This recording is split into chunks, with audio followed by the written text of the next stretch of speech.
Half a year had passed since the strange encounter with Tacid. The mountains were blanketed in white. Thickly piled snow covered everything, and sharp winter winds whipped fiercely over it. At the edge of a frozen lake in the mountains, where one's breath seemed to freeze, two men were exchanging blows. "Take this, my disciple." A muscular old man with a massive build let out a powerful punch. In response, a comparatively smaller but still impressively muscular young man dodged and countered with an elbow. "That's nothing." The old man, dodging a fierce elbow blow that seemed it could split a face, laughed heartily. Despite the cold, both were dressed lightly, in short sleeves. This sight would usually make one shiver, but their bodies were drenched in sweat, steaming in the cold air. "Not bad." Exclaiming in admiration, the old man, Gerard, once again aimed a sharp jab at his disciple's side, a blow that could shatter ribs and tear through organs. Such a casual exchange of potentially deadly blows, to an outsider, might look like a fight to the death between sworn enemies. "Ugh. Isn't that a bit too much, master?" Despite grumbling, the young Repenhard deftly shifted his body to dodge the attack with a mere flicker. Then, he launched himself again, swiftly landing 5 kicks all over Gerard's body in quick succession. With the loud impact, Gerard took a step back. Not missing a beat, Repenhard immediately engaged in close combat, unleashing a relentless barrage of punches and kicks. Gerard, too, deftly parried these attacks and counterattacked. Thus, the muscular master and disciple engaged in a fierce and prolonged battle. Before long, both were enveloped in a dazzling golden aura. The sheer force of their punches and kicks tore through the ground, scattering frost-covered clumps of dirt all around. Having awakened his aura about 4 years ago, Repenhard had grown tremendously, now capable of holding his own against Gerard, who was adept in aura manipulation. "Good. Very good." Gerard wore a satisfied expression. It had been nearly 10 years since he started training Repenhard, and his disciple had become an exceptional martial artist, far exceeding his expectations. Well, to be precise, he had spent about 4 years training Teslan and then another 6 years with Repenhard, so there might be a slight confusion. But to him, a disciple was essentially a sturdy body, so it wasn't really a problem. "Take this, Repenhard." Now, Gerard also referred to his disciple as Repenhard. It seemed the constant beating had confused him, as he kept insisting that he was not Teslan but Repenhard. Valuing his beloved disciple's wish, he happily corrected himself and called him Repenhard. The reigning king of fists possessed a macho boldness, believing that as long as one's body was strong, it was okay for the mind to be a bit erratic. Gerard inhaled deeply and took a step back, then uttered in a deep voice, "Spirit Blast." Instantly, golden aura concentrated around the old man's fist and shot out like a cannon. Repenhard's eyes gleamed at the sight of the incoming spirit blast. He raised his arms to defend his entire body while aura surged, spiraling around him in a protective whirl. The spirit blast launched by Gerard ricocheted off the spinning aura, flying off into the distance before exploding, proving its formidable power as the frozen, rock-hard ground cratered. Amidst the flying debris, Gerard laughed, lowering his hands. Repenhard, smiling, relaxed his stance. Watching his disciple unwind after the spar, Gerard nodded in approval. Suddenly, Gerard eyed Repenhard up and down, scrutinizing his entire body, and then sighed. "How come you're still so small?" At that moment, Repenhard let out a chuckle. His height currently slightly exceeded 190 centimeters. Small? Compared to his physique in his past life, he was easily a head taller. However, Gerard believed that as a disciple of Jim Unbreakable, one should naturally exceed 2 meters in height. In reality, Gerard's own height was 2.5 meters, and Teslan, whom Repenhard had met in his past life, was over 2.3 meters tall. "Are you properly practicing the breathing technique I taught you? I make sure you're well fed, yet I can't fathom why you're not growing any taller." In the world of martial artists, especially among martial scholars, physical size is also an important factor in determining combat strength. As such, Jim Unbreakable possessed a unique breathing technique and aura manipulation method that promoted physical growth. It had been over 4 years since Repenhard awakened his aura, so he should have easily surpassed 2 meters by now. Gerard, shaking his head in incomprehension, received an apologetic scratch of the head from Repenhard. Gerard looked disappointed, but Repenhard averted his gaze quietly. The truth was, he had not practiced the body growth breathing technique at all. Pretending to do so daily, he instead focused on gathering magical power through magical meditation. Even now, his height was already 20 centimeters above the continental average. He had absolutely no desire to grow taller. What he sought was to be a healthy magician proficient in martial arts, not a walking statue. With a sigh of regret, Gerard stood up. Although disappointed, He, having lived a long life, understood well that not everything in the world goes as one wishes. The two moved to the frozen lakeside. The harsh winter cold had solidified the lake, freezing it over with ice more than 1 meter thick. Standing at the edge of the lake, Gerard gestured to Ripenhard. Regulating his breathing, Ripenhard took a step forward. Calming his racing heart, he concentrated all the martial enlightenment he had learned into a single fist. Calamity Horn. With a soft utterance, Ripenhard soared into the air. Then, a golden aura exploded, striking down towards the frozen lake like a meteor. Ripenhard released his fist, unleashing a series of aura ripples in succession. Enveloped in 4 aura ripples, Ripenhard struck down upon the frozen lake. The entire lake shuddered violently as a massive crater formed. The earth trembled, and light converged on his fist. For thunderous roars echoed as the ripples continuously battered the lake. Giant chunks of ice, as large as houses, soared into the air. The water gushed up like a reverse waterfall, then showered down like rain, reducing the lake's volume by 1/3 in an instant. Ripenhard, propelled back into the air by the recoil, was filled with indescribable joy. His face was lit with uncontainable delight. Amidst the cascading water and ice shards, he laughed heartily. For the first time, his master applauded him, affirming Ripenhard's current realm. He was filled with pride. Gerard smiled warmly at his returning disciple. If Ripenhard, who can deflect steel swords with his bare body and punch holes through cliffs with his fists, was merely considered safe from harm, then surely, he was not meant for ordinary places. However, Ripenhard did not dwell on it. Having achieved his goal, he was wholly immersed in the pleasure of success. Watching his excited disciple, Gerard spoke in a low voice, mixed with satisfaction and a hint of regret. Gerard sat solemnly on a simple wooden platform, carved roughly from logs. Before him, Ripenhard knelt respectfully. Gerard stroked his beard and continued slowly. In the Gym Unbreakable, unlike other martial sects, there's no fancy talk about cultivating both martial skills and morality.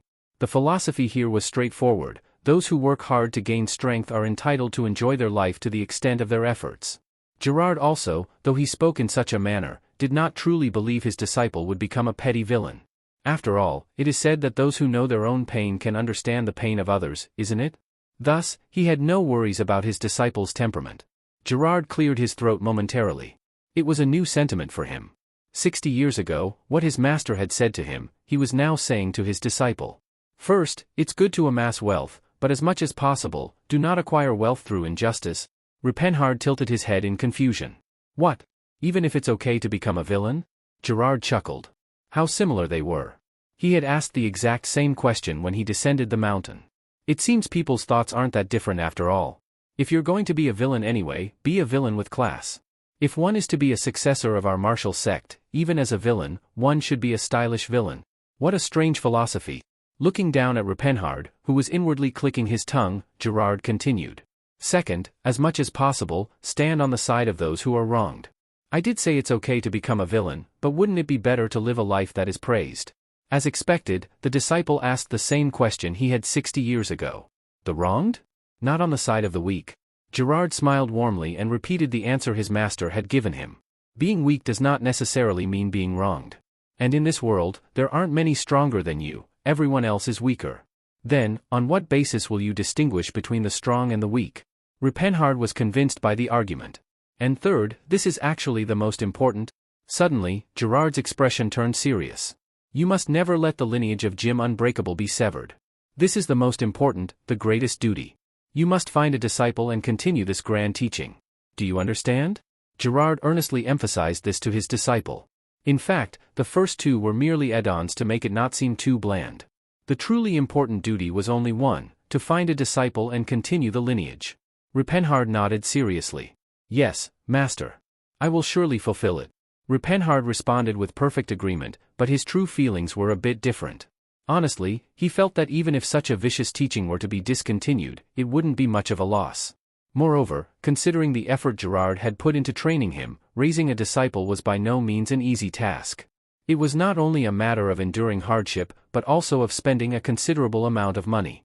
However, because of the unconditional affection Gerard had shown him, openly opposing him felt somewhat uncomfortable.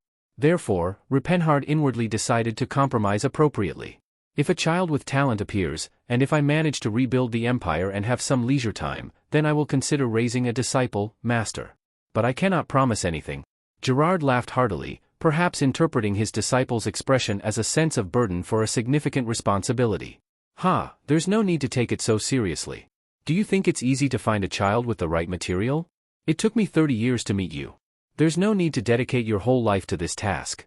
Just live your life, and if fate allows, you'll come across a child with potential. That's all I want from you.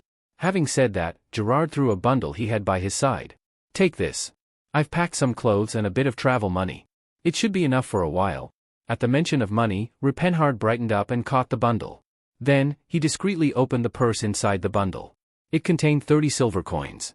At that moment, he was disappointed. Is this all? In truth, 30 silver coins were enough to cover an ordinary commoner's living expenses for half a year, so it wasn't a small amount of money.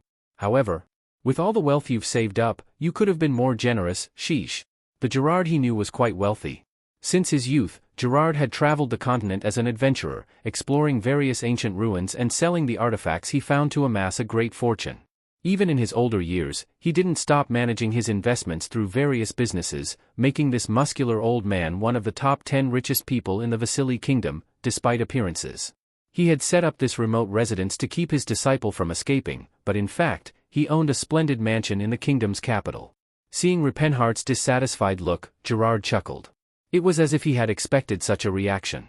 You see, when a young man has a heavy purse, he tends to become lazy. If you're short on money, you'll find yourself in situations where you need to use your fists, and that's how your skills will truly improve, isn't it? In truth, Gerard wasn't particularly attached to money either.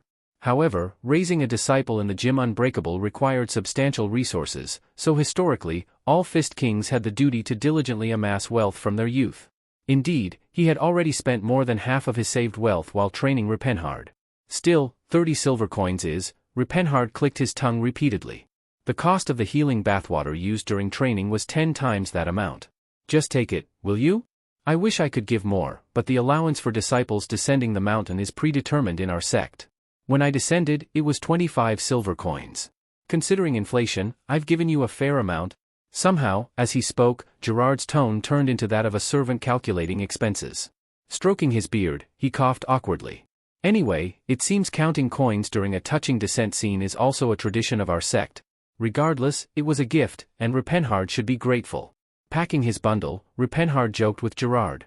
Aren't you going to give your departing disciple a gift? Laughing heartily, Gerard pulled out a parchment and tossed it. Catching it, Rupenhard asked. What's this? It was a map. Intricate mountain terrains were drawn on the parchment with an X marked in the center. The name Setalad mountain range was kindly written at the top. The Setalad mountains were located in the harsh lands of the continent's northwest. If you're ever nearby, stop by. I've prepared a small gift for you there, Master. It seemed he wanted to care for his disciple in this roundabout way since he couldn't provide money. People are truly wonderful. Feeling a warmth in his eyes, Rupenhard quickly changed the subject. So, what will you do after I descend, Master? Gerard's eyes widened. Curiosity about what the temporarily stationed master would do next was genuine. Frankly, Rupenhard hoped to avoid meeting him in the world if possible. Gerard opened his mouth with a relaxed tone.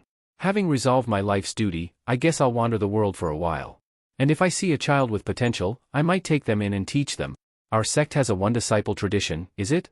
Are you going to take another disciple? Who said our sect has a one-disciple tradition? Upon reflection, Gerard had never made such a statement. Given the rigor of their training, finding even one suitable candidate per generation would be miraculous. The Gym Unbreakable was actually open to all. The only requirement was talent. Disregarding character, lineage, family, or wealth, it was, in theory, a very fair sect. It's just that entrance meant likely death, deterring casual commitment. I actually want to spread this excellent teaching across the continent, but everyone's too frail. Well, by that standard, there's not a single person in the world who isn't frail. With a bitter smile, Rupenhard stood up. It was time to leave. I will take my leave now, Master.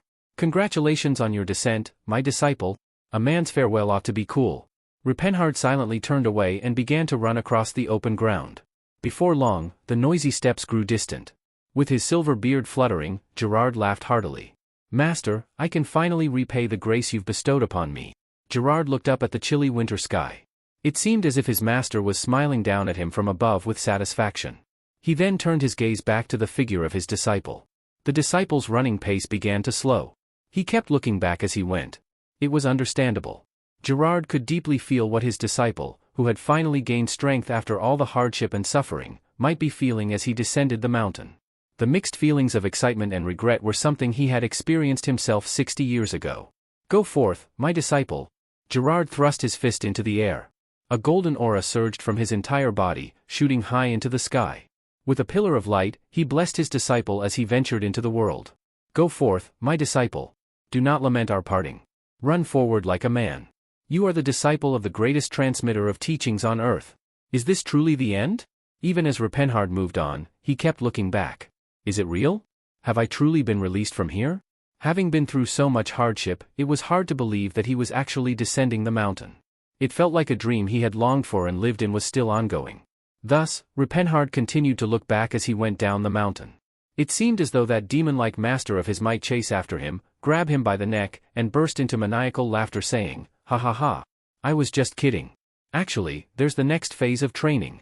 But then, suddenly, wasn't his master flashing his fist in the air and striking the innocent sky? A punch was thrown into the air, and thunder roared unexpectedly. Indeed, that man was no ordinary human. The pillar of light shone brightly, illuminating even here. "Oh, mother!" A chill ran down his spine instantly. Somehow, it felt like an invitation to stay a bit longer if he didn't want to descend. Rupenhard, pale as a ghost, turned around and started running. Even as the log house, red as hell, disappeared over the hill, the pillar of light still shone brightly. He ran like mad, not looking back. Crossing 2 hills, leaping over 3 brooks, and traversing an entire forest, it was only when Rupenhard reached a place where not even the pillar of light could be seen, with only the distant blur of a golden sky in view, that he finally stopped his sprint. It was then that it truly hit him. I've escaped." Tears welled up uncontrollably. It was real. He had truly descended the mountain. He had truly escaped from that hell. Standing there, Rupenhard burst into laughter. After a while of laughing like mad, he finally regained some semblance of sanity. Now, there's much to do. He needed to reclaim the power of ancient magic and check on what had become of his younger self, Rupenhard. Preparations to rebuild the Antares Empire were also necessary. But above all, "My Cirrus, I will see you soon." With a twinkle in his eye, Rupenhard descended the mountain. Lightly hopping from tree to tree, he swiftly disappeared beyond the forest. In the southern part of the Vasily Kingdom, Chrome City. At the Blue Main Inn's second-floor room. There, a young man stood shirtless, gazing at his reflection in the full-length mirror in the room. Suddenly, he muttered as if lamenting, "I'm sorry, Cirrus. I've become like this." Rupenhard sighed deeply, thinking back to a time that was both a memory from 35 years ago and a future 25 years hence. Seeing his body, reminiscent of an ultimate weapon rather than a finely honed sword, not unlike a brutish stone golem, he couldn't help but sigh. Even if I meet Cirrus again, would she still like me? Yet, there were aspects he appreciated. Elves were naturally taller than humans on average.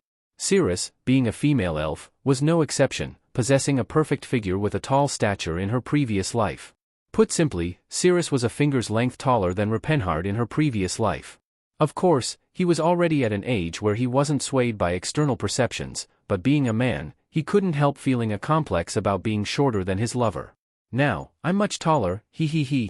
However, realizing he liked this animalistic aspect of himself, Rupenhard fell into despair again. It seemed he had been too influenced by the teachings of Jim Unbreakable. I need to snap out of it. With a click of his tongue, he got dressed again. Having arrived at Chrome City in less than a day, he had booked a luxurious room that cost a silver coin a day and was taking a rest for the first time in a while. Having a human meal for the first time in ages and relieving mental fatigue truly made life worth living. Looking out the window, he saw a few pedestrians passing by on the street. People wrapping their clothes tightly against the winter cold and walking briskly. It was an ordinary scene with nothing special, but to him, who had lived in the mountains for nearly 6 years, even this seemed fascinating. Anyway, coming down to the world is indeed pleasant. Suddenly, Rupenhard rummaged through his belongings. He then pulled out a small, rolled-up piece of parchment. "Anyway," he murmured as he examined a traveler's map of the continent he had bought from a nearby general store. At this time, surely Cirrus must be here? His gaze moved to the top of the map. The Duchy of Chatan in the northern part of the continent, a trade nation that thrived on being an intermediary, located in a tributary of the Cetalad Mountains. It was also the place where slave trading was most rampant on the continent. Cirrus. Rupenhard recalled her past that he had heard about from time to time. His lover from a previous life, the high elf woman, Cirrus Valencia.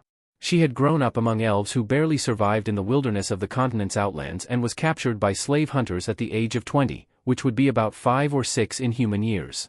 The slave trader, deeming Cirrus too young and thus of lesser value, had sent her to a training camp first, and she spent her childhood there, from what he had heard. She was just under 100 years old in her past life, so now she would be around 70? In human terms, that would be around 17 or 18. Eventually, when she came of age, Cirrus, who had been living as a sexual plaything sold to wealthy humans, met Ripenhard. It took almost 3 years for her, both body and soul battered, to smile again. Holding the face of his beloved in his thoughts, Ripenhard clenched the map tightly and frowned. Rebuilding the empire and reviving magic are all well and good. But this is the most urgent. Knowing what fate Cirrus will face, how could he just leave her be? Saving her is the top priority. It's the year 984 in the continental calendar. If Cirrus is to be sold, there's about a year left. She'll still be in the Duchy of Chatan. His course was set. Ripenhard roughly stuffed the map back into his pocket and pondered for a moment. What should I do? Should I go to the Chatan Duchy now, smash the auction house, and rescue Cirrus? If it were the Ripenhard of old, he could have easily done it. Additionally, he might have been able to save other elves suffering in the process. But now, without the power of great magic, that task was too burdensome. Well, even now, it's possible to destroy an auction house and save Cirrus with just the power of a martial artist. However, doing so would mean living a life constantly on the run. To regain the power of magic, it's better to avoid troublesome matters as much as possible. Maybe it's better to handle this quietly, huh? In the end, Ripenhard decided to buy Cirrus. The thought of buying his beloved woman with money was truly unpleasant, but there was no other choice given the situation. I'll need money, and a tremendous amount of it. The price of elven slaves was beyond imagination. And right now, he was nearly penniless. However, Ripenhard wasn't overly worried about money. He might not have been strong enough to change the situation drastically, but he certainly had the power to rescue at least one elven slave from the clutches of fate. With an aura-awakened strong body, martial arts skills that had reached a high level, and most importantly, his knowledge of the future. Let's see, if it's the year 984 of the continental calendar, then surely Todd. A faint smile appeared on his lips as he recalled his memories. Yes, it was definitely here. Located in the central part of the Vasily Kingdom, slightly off the main road leading to the Chatan Duchy, the Hatton Mountain Range. Looking at the place marked on the map, Ripenhard's eyes shone. The small mountain village at the foot of the Hatton Mountains, Cattle Village. Like most villages of Slashanburn farmers, this place was also built by those who fled from the harsh exploitation of a wicked lord. Barely making ends meet by tilling the narrow farmlands, and occasionally struggling to survive through hunting and gathering.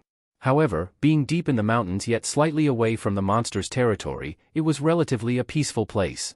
The people of this cattle village, who were poor but had been living in peace, encountered an unprecedented disaster 2 days ago.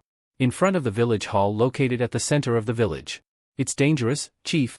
Calling it a village hall sounds nice, but it was nothing more than a log house, a bit larger than the other homes. Yet, it stood as the most splendid wooden building in Cattle Village, in front of which 4 middle-aged men were standing. And in front of them, an old man with a resolved expression stood. An elderly man who had aged thoroughly, his face filled with the hardships of life, looking quite unsightly. I'm fine. Even if the opponent is a noble, shouldn't we say what needs to be said? Village Chief. Leaving behind looks mixed with worry and respect, the old man waited silently, bowing in front of the village hall. After a while, a middle-aged man dressed in shimmering armor walked out. This middle-aged man, turning 43 this year, was Sir Edward, a knight serving the Altion ducal family, a lineage of great prestige within the Vasily Kingdom. What's the matter, village chief? The old man swallowed hard, and he looked up at the unexpected disaster before him.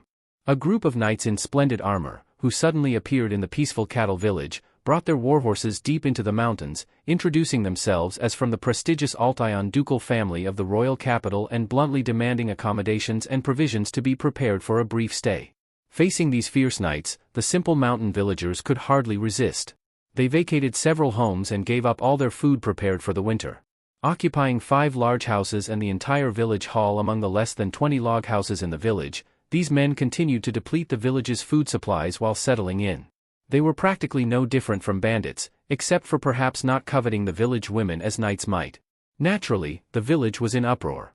Those who were driven out of their comfortable homes might have temporarily stayed in others' houses, but without the food consumed by these visitors, the villagers would all starve. Had it been summer, they might have survived on hunting or gathering berries, but it was the middle of winter. Thus, the village chief had come to find this night, even in a state of fear. If they couldn't get compensation for the food from these men, Cattle Village would be annihilated.